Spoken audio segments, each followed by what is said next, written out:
아가서 그리고 야고보서 빌립보서에 이어서 10월 달에는 신명기 말씀을 함께 묵상하게 되었습니다. 신명기는 모세의 고별 설교입니다.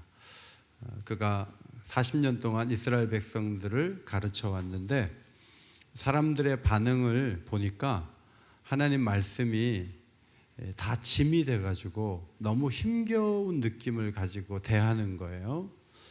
그래서 짐이 아니고 행복을 위해서 주신 말씀이니까 기쁨으로 따라가도록 해야 한다는 것을 가르치기 위해서 모세가 그동안 자신이 설교했던 것들을 다 모아서 한 편을 마지막으로 낸 작품이 신명기의 말씀입니다.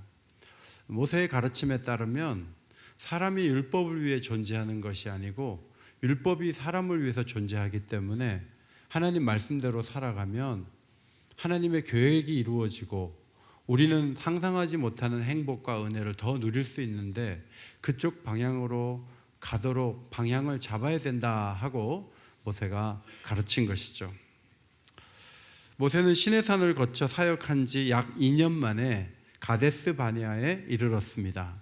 지도를 보시면은 사해 남쪽에 있고 우리가 보통 가나안 땅 최남단을 브엘세바라고 하는데 브엘세바 남쪽 80km 지점에 가데스 바네아가 있습니다. 이 지역의 이름은 가데스라고도 알려져 있고 엠미스밭 또 무리바라고도 불려지기도 했는데 신광야와 바란 사이에 오아시스가 있는 지역에 사람들이 진을 치게 되었습니다. 38년 전으로 돌아가서 모세는 신명기 1장에서 자신에게 참 후회스러운 사건이 있었습니다. 그 이야기를 꺼냈습니다. 여러분, 우리 모두가 후회스러운 일이 있지 않습니까? 저는 오긴교회 부임해서 제일 후회스러운 일이 뭔가 생각해 보니까 제가 와서 이제 막 기도를 열심히 했잖아요. 막 한 달 3일 기도에 막 300명씩 나올 때도 있었어요. 정말 열심히 기도했는데 그게 언제 이게 흔들렸냐 하면 중직자 선거하다가 흔들렸어요. 그래서 막 따르던 사람들이 자기가 안 됐다고 막 공격하는 사람이 되고 막 그러면서 목회에 어려움이 왔어요. 그래서 제가 그때 그 선거를 늦게만 했으면 지금 100명은 더 모였겠다 이런 생각을 할 때가 있습니다. 모세에게는요 38년 전 가데스 바네아에서 내가 그렇게 하지 않았으면 너무 좋았을 텐데 그 하나의 후회거리가 있는데 그것을 1장에서 이렇게 거론으로 하는 거예요. 그러면서 모세가 이야기하려고 하는 게 뭐냐면 하나님이 아무리 주시려고 해도 믿음이 준비되어 있지 않는 공동체는 결코 받을 수 없다. 이제 시간이 많이 흘러 38년 후에 다시 가데스 바네아에 도착했어요. 믿음의 공동체를 이루어야 됩니다. 그러려면 이런 점을 유의해야 됩니다. 이것이 오늘 본문 말씀이에요. 첫째로 공동체가 믿음으로 서려면요 새롭게 얻은 어떤 정보가 중요한 것 아니고 하나님이 오래전부터 주신 말씀, 약속이 더 중요하다는 생각을 해야 된다는 거예요. 가데스 바네아에서 이제 올라가서 차지하라고 했더니 사람들이 이렇게 얘기했어요. 아니 성읍이 어디 있는지도 모르고 길도 어디 있는지도 모르는데 그냥 정보도 없이 올라가면 되겠냐. 그러니까 사람들을 좀 보내가지고 정보를 수집해서 올라가자 그랬어요. 그래서 모세가 그러면은 가서 하나님이 말씀하신 대로 너무나 좋은 땅이라는 것을 흔적들을 가지고 오면 사람들이 올라가자는 의욕을 가질 것 같아서 그 생각을 좋게 여겼다고 23절에 기록이 되어 있죠. 그래서 모세는 공평하게 12지파에 한 사람씩을 뽑아냈는데 그 명단이 민수기 13장에 기록이 되어 있어요. 우리가 이 12명의 이름을 언제 한번 읽어보겠습니까? 한번 앞에 보시고 읽겠습니다. 가로는 읽지 마시고 읽겠습니다. 시작. 삼무아, 사밧, 갈렙, 이갈, 호세아, 발디, 가티엘, 갓디, 암미엘, 술, 나비, 구엘 이렇게 12명의 명단이 있는데 눈에 탁 들어온 사람 2사람이죠. 갈렙과 여호수아 2명이고 나머지 10명은 좀 부정적인 이야기를 했던 사람들로 역사에 남아있어요. 이 12명을 보내면서 모세는 6가지 부탁을 한 것으로 민수기 13장에 기록이 되어 있습니다. 얼마나 강한지, 그 거민이 얼마나 강한지, 숫자가 얼마나 많은지, 땅이 얼마나 좋은지, 평지인지 요새인지, 토지가 얼마나 비옥한지, 나무가 얼마나 있는지, 그 땅에 실과까지 가지고 오라. 6가지 부탁을 하고 보냈습니다. 그리고 40일 후에 돌아와서 보고를 하는데 보고가 아주 구체적인 것이었습니다. 성이 굉장히 높다는 거예요. 그리고 거기에 아낙 사람이 있는데 네피림의 후손 거인족이 있다는 거예요. 민수기 말씀을 보면 우리 메뚜기 같은 느낌을 받았습니다. 이렇게 얘기하죠.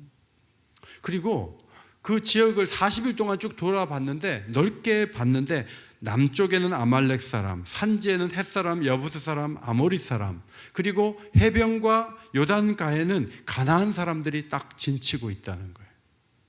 가나안 사람들은 철병거를 가지고 있거든요. 이 사람들은 청동기 시대인데 이쪽은 철기 시대예요. 그러니까 여러 가지 보고들이 싸워봐야 안 된다는 정보들로 가득했던 것입니다. 그래서 이 보고를 받은 다음에 가나안을 정복하려고 올라가 봐야 대패하고 무너지고 말겠구나, 그런 판단을 하게 되었습니다. 하나님은 오래전부터 땅을 주시겠다고 하셨죠. 모세를 부를 때도 이렇게 말씀하셨어요. 애굽인의 손에서 건져 아름답고 광대한 땅, 젖과 꿀이 흐르는 땅으로 데려가려고 너부터 지명하는 거야. 내가 이런 계획이 있어. 땅을 주려고 그래. 이제 그 말씀을 먼저 하셨고요. 홍해를 건널 때 바로의 군사들이 수장되는 것을 보면서 모세가 이렇게 노래한 적이 있어요. 주께서 백성을 인도하사 그들을 주의 기업의 산에 심으시려고 이렇게 이끌어 가시고 기적을 보여주시는 거예요 라고 노래를 했어요. 하나님은 시내산에서 2번째 돌비를 주시면서 이런 말씀을 하셨어요. 보라, 내가 내 앞에서 아모리 사람과 가나안 사람과 헷 사람과 브리스 사람과 히윗 사람과 여부스 사람을 쫓아내리니. 누가 쫓아내냐면 하나님이 쫓아내시겠다는 거예요. 정말 주의할 것은 너희들이 혼합주의에 빠져서 그들과 결혼하고 이렇게 왔다 갔다 하면서 하나님을 잃어버리는 것이 문제지만 그 땅을 정복하는 것은 내가 해준다라고 말씀을 하셨어요.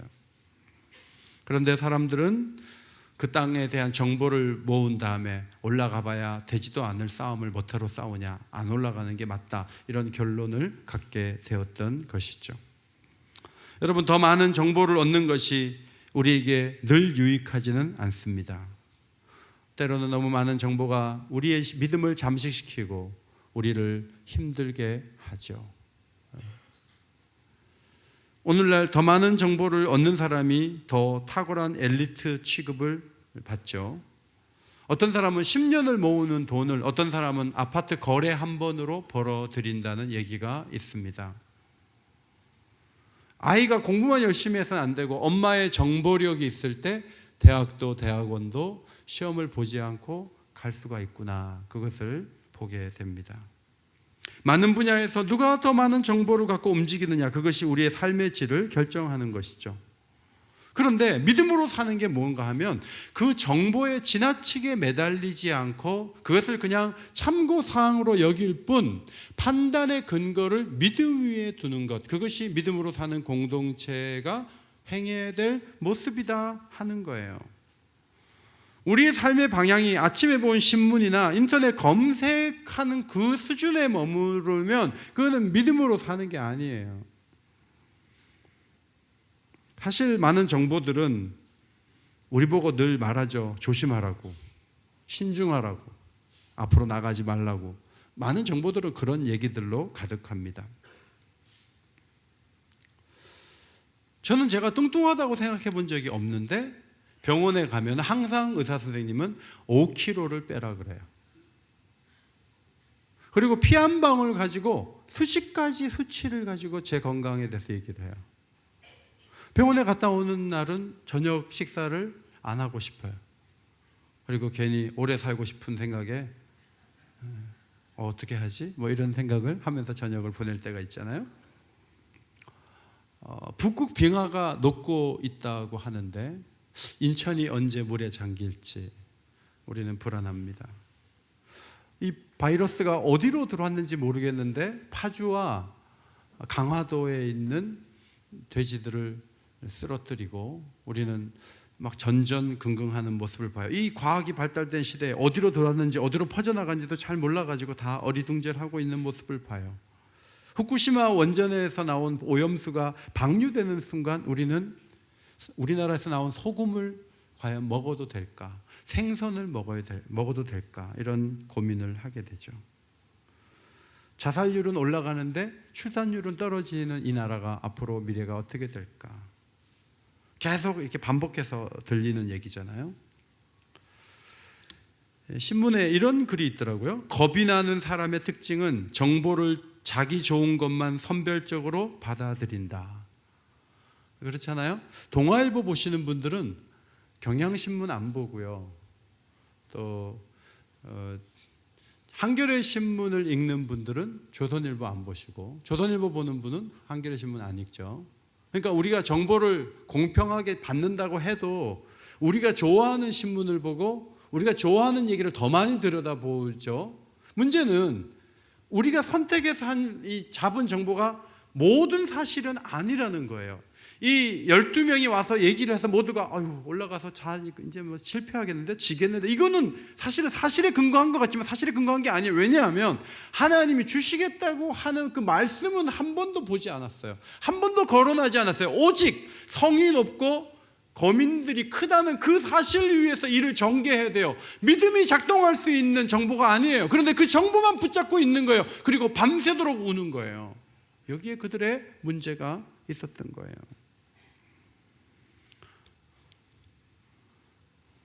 많은 정보들은 우리를 뒤로 물러가게 하고 주춤하게 하고 앞으로 못 나가게 하는 것들이 대부분이에요. 그런데 우리가 정말 중요하게 여겨야 될 정보가 뭐죠? 하나님이 살아계시다는 정보고, 하나님 우리와 함께 하신다는 정보고, 하나님 우리를 버려두지 않는다는 정보예요. 이 정보를 더 강하게 붙잡아야 돼요. 안 믿는 사람은 하나님 계셔? 안 계셔? 이러고 있는데, 우리는 하나님이 계신 것뿐만 아니라 하나님 66권 말씀을 통해서 우리에게 갈 길을 안내해 주시고, 하나님이 성령을 우리의 마음에 부어주셔서 우리가 성령의 인도함을 받고 성령에 민감한 사람이 되도록 이끌어 주신 이 자리는 불신자의 그 자리와는 전혀 차이가 나는, 전혀 다른 자리라고 하는 거예요. 그러므로 정보를 다룰 때 안 믿는 사람하고 똑같이 다루면 안 된다는 거예요. 우리는 정보를 참고는 할 뿐 지나치게 정보를 캐려고 하고 반복해서 보고 거기에 의존해서 마치 우리가 거기에 걸려있는 것처럼 말하는 것은, 그거는 신앙인이 가야 될 길이 아니라는 거예요. 고급 정보를 붙잡으시기 바랍니다. 고급 정보를 붙잡아야 돼요. 두 번째, 어두운 현실보다 약속을 크게 보는 것이, 그것이 공동체가 믿음으로 가는 길이죠. 13장을 읽어보면, 민수기 13장을 보면 6번째 부탁이 과일을 가져오라는 거죠. 열매를 가져오라. 그래서 에스골 골짜기에서 포도나무 가지를 꺾어가지고 두 사람이 이렇게 메고 왔어요. 굉장히 포도 열매가 컸던 것이죠. 그리고 석류와 무화과 열매를 따가지고 왔어요. 자, 이것을 보면 모두가 야, 정말 기름진 땅이구나. 광야에 있었잖아요. 그러니까 정말 좋은 땅인 것을 알 수 있었어요. 그런데 문제는 거기가 빈 공터가 아니라는 거예요. 빈 과수원이 아니라는 거예요. 거기 사람이 있었고 성이 있고 거인들이 있다는 거예요. 가나안 전역에 모든 사람들이 빼곡히 있는 그것을 가서 뺏어야 되는 거예요. 하나님 지금까지 그냥 줄 것처럼 해서 왔는데 우리가 싸워야 된다는 거예요. 아니, 그냥 줄 줄 알았는데 이게 뭐지? 하면서 사람들은 어리둥절했어요. 사람들은 두 가지를 발견했어요. 야, 땅이 좋구나.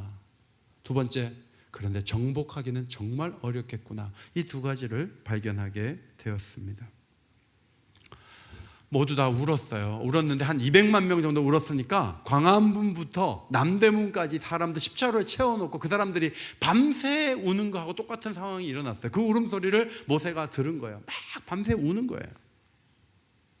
그러면서 막 모세를 원망하고 아론을 원망하고, 그리고 에휴, 애굽에서 죽을 걸, 광야에서 죽을 걸 이러고 있어요.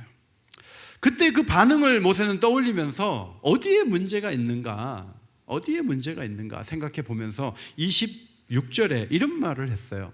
너희가 올라가기를 원하지 아니하고. 한번 읽어볼까요? 시작. 지나놓고 보니까 정보가 있어서 그제서야 안 올라가려고 한 게 아니라 원래 올라갈 마음이 없는 데다가 정보를 주니까 그걸 근거로 삼아가지고 아예 안 올라가려고 한 거라는 거예요. 공부를 안 하려고 하는 애들은요, 안 할 수 있는 핑계를 많이 찾잖아요. 그래서 어쨌든 뭐 시험 날짜에 시험을 안 보는 것이 그들에겐 최선이잖아요. 마치 이스라엘 백성들은 올라가기를 원래 원하지 않았는데 그런 정보를 듣고 아이고 잘됐다 하는 사람과 같았다 하는 거예요. 이들은 한 걸음 더 나아가서 모세를 원망할 뿐만 아니라 하나님에 대한 새로운 해석을 내놨습니다. 아니 이때까지 애굽에서 그렇게 하나님이 건져내시고 홍해를 건너서 여기까지 그럼 온 건 뭐냐 했을 때 답이 필요했어요. 그 답을 그들은 이렇게 짜서 맞췄습니다. 27절입니다. 앞에 보시고 읽겠습니다. 시작. 여호와께서 우리를 미워하심으로 아모리 족속의 손에 넘겨버려 하시려고 우리를 애굽 땅에서 인도하여 내셨도다. 여러분, 빈 땅이 아니고 차지해야 될 땅인데 엄청난 사람들이 버티고 있다는 얘기를 듣고 해석을 한 거예요. 그러면 하나님은 누구신가? 하나님은 우리를 미워하는 분이셨어.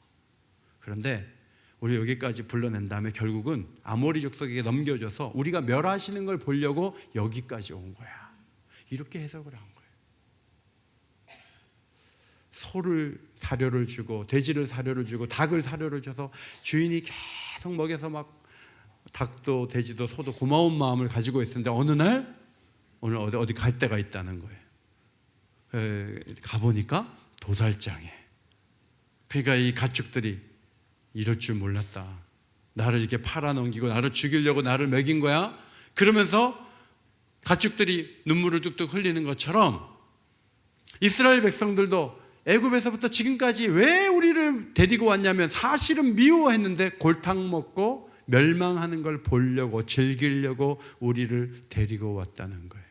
마치 유괴범이 선물도 주고 밥도 먹이고 엄마가 안 해주는 거 더 좋은 거 막 주면서 결국은 마지막에 정체를 드러내듯이 가데스 바네아에서 하나님 정체를 우리가 봤다. 이렇게 얘기를 맞춰요. 자, 왜 이렇게 하냐 하면 돌아가려면 이렇게 말하지 않으면 돌아갈 수 없는 거예요. 그동안 사랑하셨고 그동안 뭔가 쏟아 부으셨고 지금도 사랑하신다는 걸 그대로 안고서는 반대 방향으로 절대로 못 가는 거예요. 되돌아가려면 엄청난 스토리가 필요해요. 그 스토리를 짜서 맞추는 것이 기막힌 얘기가 27절이에요. 여러분, 우리는 이런 말 안 합니까? 아이들을 대학 가는 거 위해서 막 기도했어요. 애가 원하는 대학 못 갔어요. 얼굴 표정이 달라졌어요. 왜 그러세요?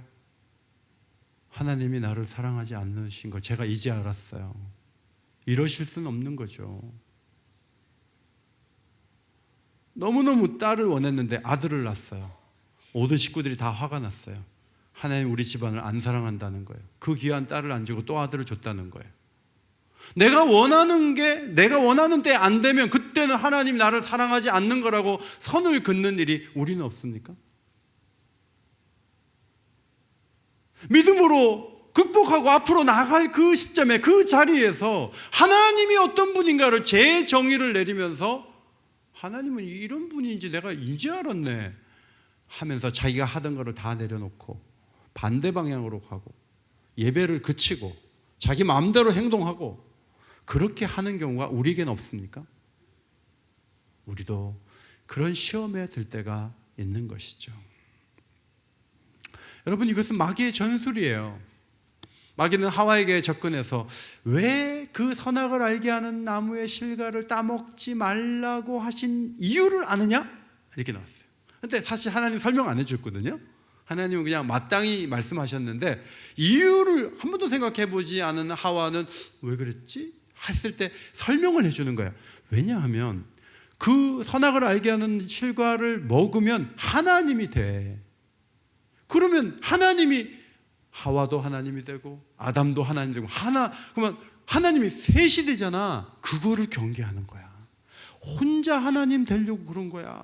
그걸 몰랐어? 그러니까 하와가 그동안 너무 고마우신 하나님이었는데 지금부터는, 그 말을 들은 다음부터는 나쁜 하나님이 되는 거예요. 아, 혼자 하나님 되려고 그랬구나. 난 몰랐지. 그럼 당연히 따먹고 나도 먹고 남편도 먹어서 우리도 하나님이 돼야지. 이렇게 나가게 하는 거예요. 마귀의 전술이 뭐냐면 하나님의 이미지를 바꾸는 거예요. 네가 이렇게 힘들고 어렵고 이런데 하나님 뭐지? 생각해봐. 하나님 널 사랑하지 않아. 이렇게 바꾸는 거예요. 성도 여러분, 신앙이 뭐죠? 신앙이 버스가 일찍 오면 하나님이 함께 하시고 버스가 늦게 오면 하나님이 나를 사랑하지 않고, 그건 신앙이 아니죠. 신앙은 어떤 일이 있어도 하나님은 나를 사랑하신다고 믿는 게 신앙이에요. 아멘입니까?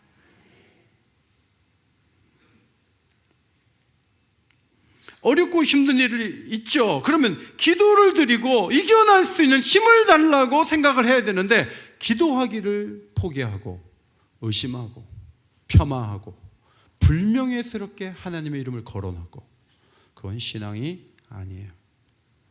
바울은 우리가 보배를 질그릇에 가졌다 해도 사방으로 우겨 쌓이는 일도 있고 낙심할 만한 일도 있고 답답한 일을 만나기도 하고, 그리고 거꾸로뜨림을 당할 수도 있고 박해를 받을 수도 있는 것을 전제로 하고 얘기하면서, 그럼에도 불구하고 우리 일어날 수 있다고 얘기하면서 시편 116편 10절을 인용을 해요. 앞에 보시고 같이 읽어요. 시작. 기록된 바 내가 믿었으므로 말하였다 한 것 같이 우리가 같은 믿음의 마음을 가졌으니 우리도 믿었으므로 또한 말하노라. 주 예수를 다시 살리시니가 예수와 함께 우리도 다시 살리사 너희와 함께 그 앞에 서게 하실 줄을 아노라 그랬어요. 여러분, 우리에게 믿음의 마음이 있잖아요. 믿음의 마음이 있으면 무슨 말까지 할 수 있어야 되냐면, 내가 죽는다고 해도 예수님처럼 다시 부활해서 하나님 앞에 서게 될 거야, 그 말을 해야 할 수 있어야지 그게 믿음이 있는 거예요. 이 말은 내가 죽어도 그분을 끝까지 사랑할 것이고, 내가 죽는다 할지라도 내게 영생을 주신 분이 계시니까 나는 괜찮아 라고 말할 수 있는 게 믿음의 마음이라고 하는 거죠. 그러므로 정탐꾼들의 얘기를 듣고 많은 사람들이 믿음이 준비가 되어 있다면, 성이 높을지라도 장대한 사람들이 살고 있을지라도 하나님이 그것을 이기도록 약속하셨으니까 반드시 주실 것이니까 나가야 된다라고 앞으로 가야 되는데, 모두가 그렇게 하지 못했던 거예요. 교회 역사를 보면 예수님 12제자 중에 11명이 순교했습니다. 업으로 살다가 잘 먹고 잘 살겠다는 생각 때문에 예수님을 따라 나섰는데, 결국은 별의별 모습으로 다 죽었어요. 사도 요한 빼고는 다 순교했어요. 그러면 그들이 죽을 때, 아니 나 그냥 뒀으면 업으로 잘 살 텐데 내가 예수님 사도 돼가지고 이 먼 나라에 와서 선교하다가 이렇게 죽어야 돼요? 이게 이렇게 이러려고 나를 불렀어요? 정말 나쁜 하나님이네 하면서 하나님에 대해서 막 쏟아내는 게 아니라, 그들은 모두 다 죽으면서도 하나님은 사랑의 하나님이십니다. 하나님은 좋은 계획을 갖고 계십니다. 나는 하나님을 버릴 수가 없습니다. 그냥 욕하고 그냥 떠나면, 그냥 살려주겠다고 했을 때도 한 번도 내게 나쁘게 한 적이 없고 나를 버린 적이 없는 그분을 나는 버릴 수 없다라고 하면서 교회 역사에 순교하신 분들이 많아요.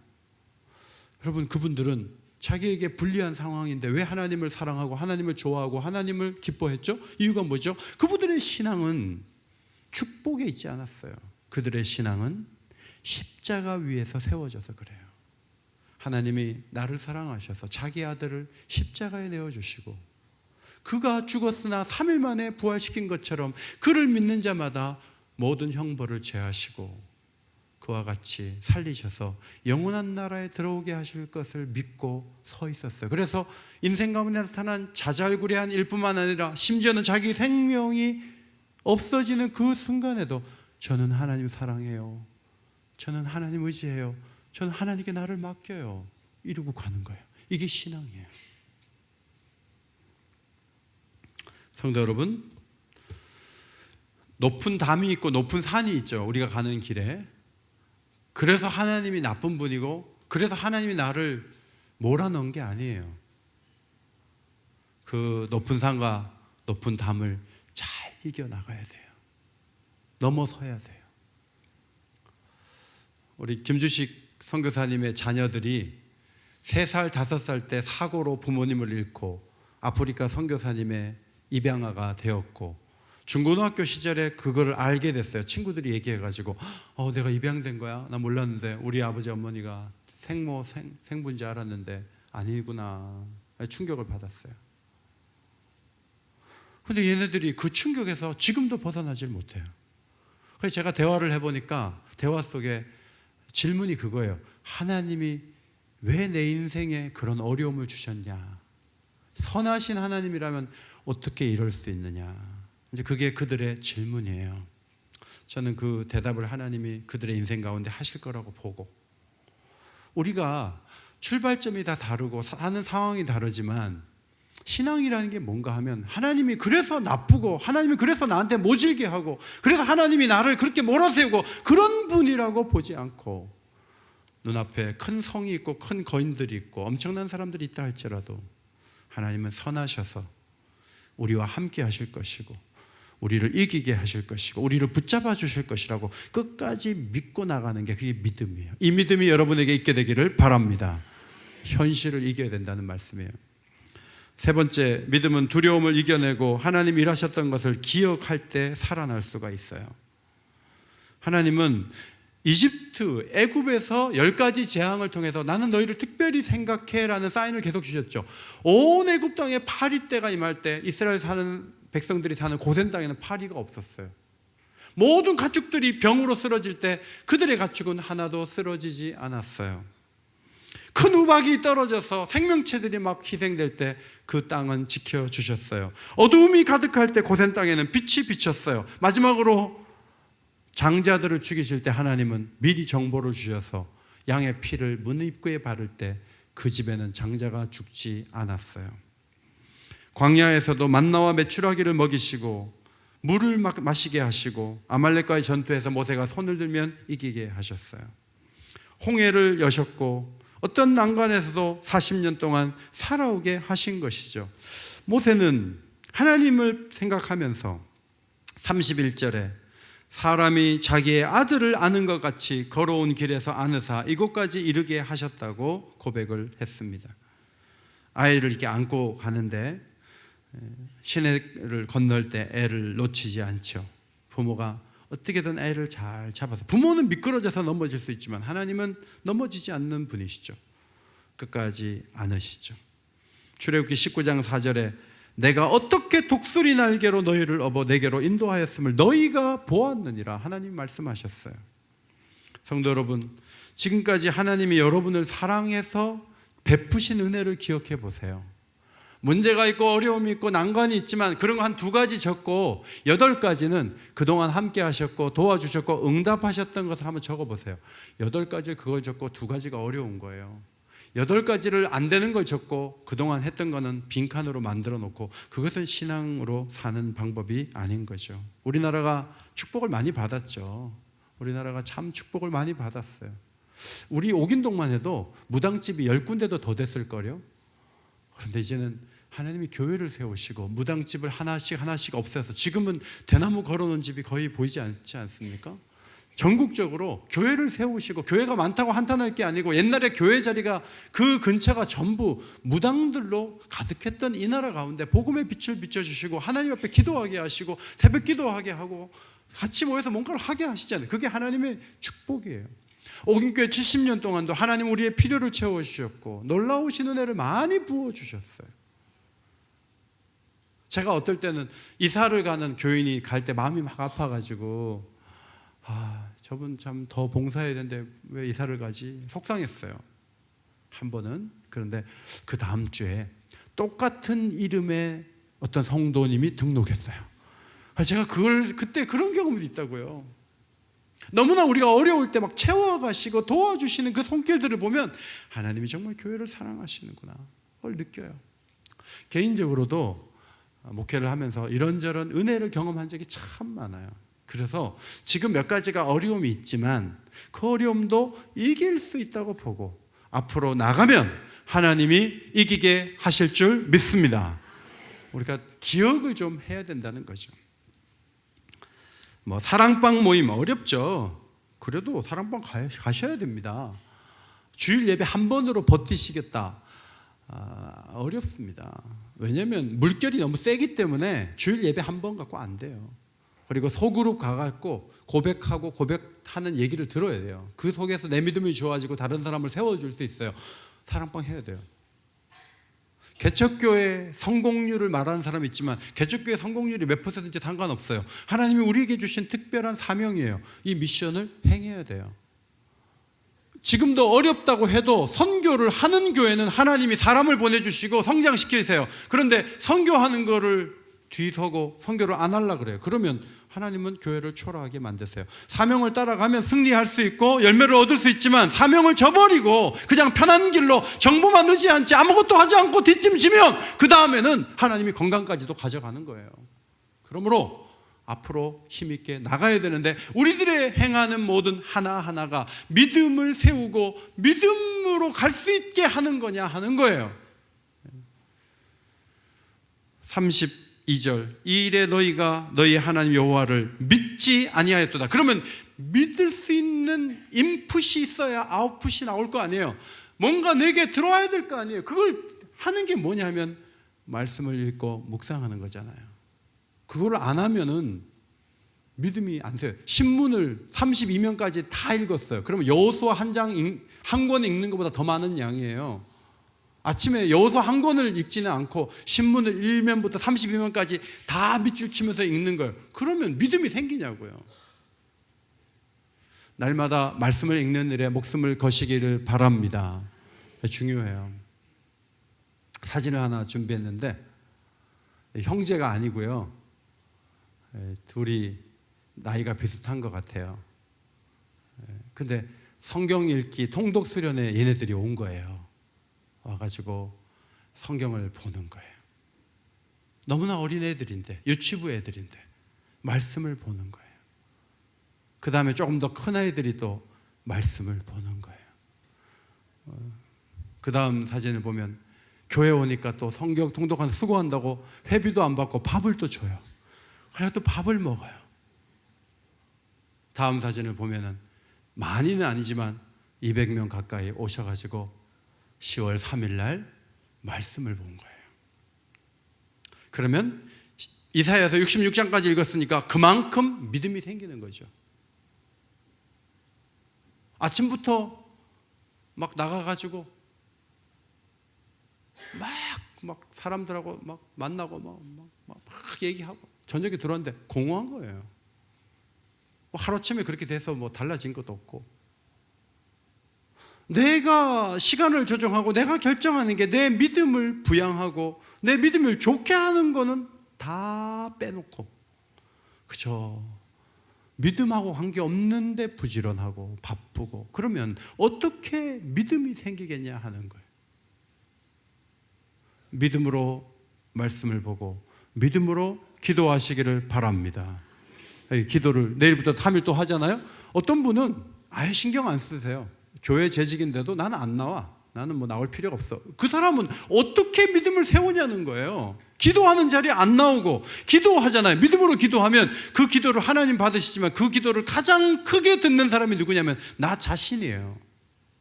기도하면서 믿음이 좋아지는 거예요. 그걸 혼자 하지 않아요. 같이 하는 거예요. 신명기의 주제가 뭐냐면 한 사람도 떨어진 사람은 없다. 모두가 공동체에 속해 있고 공동체가 같이 가는 거예요. 여호수아하고 갈렙 둘만 잘해서 안 돼요. 전체가 같이 벌을 받고 전체가 같이 상을 받는 거예요. 이거 신명기의 중요한 주제예요. 혼자 난 기도하는데요. 혼자 묵상하는데 이러지 말고 내년에도 통독 수련회 또 하는데 내년에 너무 많이 오실 것 같아요. 내년에 회비를 좀 받으라고 얘기하려고 그래요. 내년엔 더 많이 오셔가지고 오후 3시까지 성경을 읽어내는데 66장까지 읽었잖아요. 쫙 같이 읽는데 얼마나 은혜가 되는지 몰라요. 집에서도 아버지가 돼가지고 영적인 가장이 돼가지고 얘들아 우리 오늘 한번 야고보서 끝낼까? 서로 교대고 하고 읽기만 해도 은혜가 되는 거예요. 마지막 33절 말씀 읽고 마칩니다. 같이 읽겠습니다. 시작. 그는 너희보다 먼저 그 길을 가시며 장막 칠 곳을 찾으시고 밤에는 불로 낮에는 구름으로 너희가 갈 길을 지시하신 자의 신이라. 하나님은 우리를 미워하지 않습니다. 하나님 우리를 함정에 몰아넣고 유쾌하시는 분이 아니십니다. 하나님은 먼저 길을 가셔서 장막 칠 곳을 찾으시는 분이에요. 여러분, 하나님은요, 통일 이후에 이 나라를 어떻게 이끌어갈까 하고 통일 이후를 생각하고 계획을 세우시는 분이에요. 그런 하나님이에요. 세상의 정치가들하고 전혀 차원이 다른 모습으로 역사를 운영하시고 우리의 인생을 끌어가시는 분이에요. 그 하나님을 좋은 분으로 섬기고 하나님이 명할 때 주저하지 말고 믿음으로 반응하는 주의 백성들이 되시기를 주의 이름으로 축원합니다.